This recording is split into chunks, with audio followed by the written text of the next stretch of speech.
இந்த டிஜிட்டல் உலகில் நாம் பார்க்கும் முகம் அனைத்தும் உண்மையா? கேட்கும் குரல் நிஜமா? நம்பும் செய்தி அனைத்தும் உண்மையா? ஒரே ஒரு கிளிக்கில் உண்மை போல உருவாகும் பொய்கள். இந்த டீப் ஃபேக் உலகத்தில் உண்மையை அடையாளம் காணும் கண்கள் நமக்கு இருக்கிறதா? உலகத்தையே கதிகலங்க செய்யும் இந்த போலி பதிவுகளிலிருந்து தப்பிப்பதுதான் எப்படி? அதற்கான பதிலை வலை உலகத்தில் அருள்வாக்கின் ஒளியில் தேடுவோமா? தொடக்க நூல் 27 மிக அழகான ஒரு நிகழ்வு இருக்கிறது. நம் அனைவருக்கும் தெரியும், ஈசாக்குக்கு 2 மகன்கள், ஏசா, யாக்கோபு. ஈசாக்கு ஏசாவிடம் உணவு சமைத்து வா, நான் உனக்கு அதை உண்டு ஆசி வழங்க வேண்டும் என்று சொல்கிறார். இதை ரெபேக்கா மறைந்திருந்து கேட்கிறார். ஏசாவுக்கு அல்ல, யாக்கோபுக்கே கடவுளுடைய ஆசீர்வாதம் கிடைக்க வேண்டும் என்று சொல்லி யாக்கோபுடைய கரங்களிலே அவர் ஒரு ஆட்டை பலியிட்டு அந்த தோலை போர்த்தி சமைத்து அவரிடம் கொடுத்து அனுப்புகிறார்.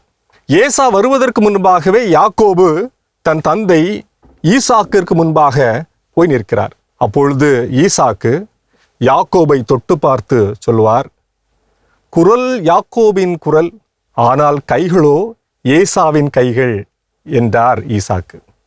கடவுளுக்கு உகந்த ஈசாக்கோ போலிகளை உண்மை என்று நம்பினார். சாதாரணமான மனிதர்கள் நாம் எம்மாத்திரம்? டீப் ஃபேக் என்பது செயற்கை நுண்ணறிவு AI தொழில்நுட்பத்தை பயன்படுத்தி ஒருவரின் முகம், உடல் அல்லது குரலை வேறு ஒருவர் போல அப்படியே மாற்றி அமைக்கும் ஒரு நவீன தொழில்நுட்பம் எனலாம். எளிமையாக சொன்னால், ஒரு நபர் சொல்லாத விஷயத்தை சொன்னது போலவோ அல்லது செய்யாத செயலை செய்தது போலவோ மிகவும் தத்ரூபமாக போலியாக உருவாக்குவதே டீப் ஃபேக். செயற்கை நுண்ணறிவின் வருகைக்கு பிறகு எதுவும் சாத்தியம் என்ற நிலை ஏற்பட்டுள்ளது.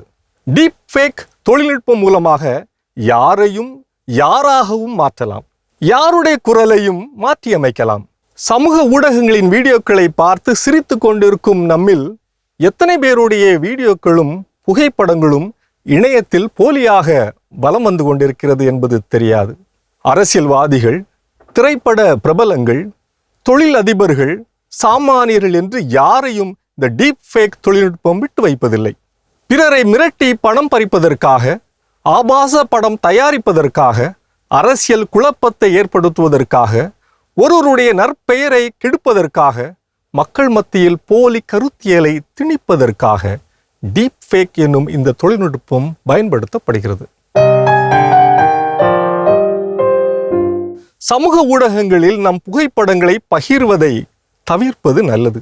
மனிதர்களின் கண் இமைத்தல் இயல்பா இல்லாமல் இருப்பது, உதட்டசைவு மற்றும் குரல் பொருந்தாமல் இருப்பது, வெளிச்சம் மற்றும் நிழல் ஒத்துப்போகாமல் இருப்பது போன்ற போலி வீடியோக்களை நீங்கள் பார்த்தீர்கள் எனில் அது டீப் ஃபேக் தொழில்நுட்பத்தினால் உருவாக்கப்பட்டிருக்கக்கூடும் என்பதை நீங்கள் உணர்ந்து கொள்வீர்கள். ஒரு முக்கியமான வீடியோ அல்லது புகைப்பட தகவல் வந்தால் அதை அப்படியே நம்பிவிடாதீர்கள். நம்பகத்தனமான செய்தி நிறுவனங்களின் செய்திகளையே நம்புங்கள். இந்தியாவில் ஒருவரின் அனுமதியின்றி அவரது உருவத்தை டீப் ஃபேக் முறையில் பயன்படுத்துவது தகவல் தொழில்நுட்ப சட்டம், அதாவது IT ஆக்ட் 2000 மற்றும் பாரதிய நியாய சன்ஹிதா BNS கீழ் தண்டனைக்குரிய குற்றமாகும்.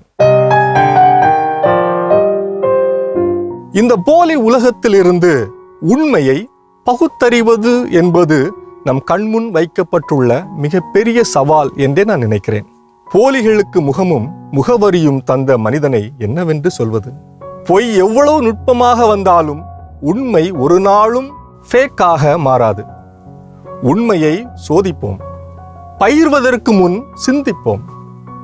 டிஜிட்டல் உலகத்தில் உண்மையின் காவலர்களாய் இருப்போம்.